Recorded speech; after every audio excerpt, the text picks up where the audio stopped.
எதுக்காக சக்கரை வியாதி வருது நல்லா புரிஞ்சுக்கோங்க. தேவையில்லாத உணவை சாப்பிட்றோம், சக்கரை வியாதி வருது. சாப்பிட்ற சாப்பாடு செரிக்கலை, சக்கரை வியாதி வந்துடுது.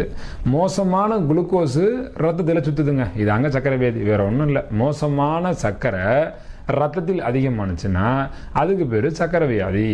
இப்போ அந்த சக்கரை வியாதியை சரி பண்ணணும்னா என்ன செய்யணும்னா, கொஞ்ச நாளைக்கு சமையல் அல்லாத உணவு, இயற்கை உணவு சாப்பிட்டீங்க அப்படின்னா உடனடியாக சக்கரை வியாதி சரியாயிரும். சக்கரை வியாதி சரி பண்ணுறதுக்கு செய்ய வேண்டிய வேலை, நாட்டு மருந்து கடைக்கு போய் ஆவாரம் பூ அப்படின்னு ஒரு பூ இருக்கும், அந்த பூவை வாங்கிட்டு வாங்க.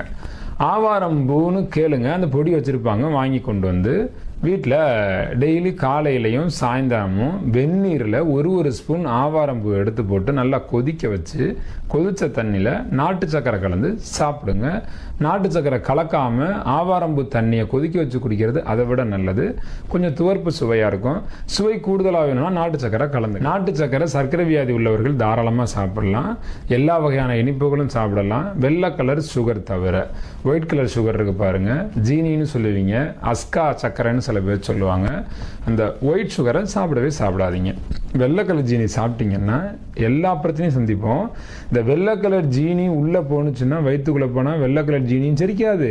வெள்ளை கலர் ஜீனி எதோட சேருதோ, அந்த ஒயிட் சுகர் எந்த பொருளோட சேர்ந்துருக்கோ அந்த பொருளையும் செரிக்க விடாது.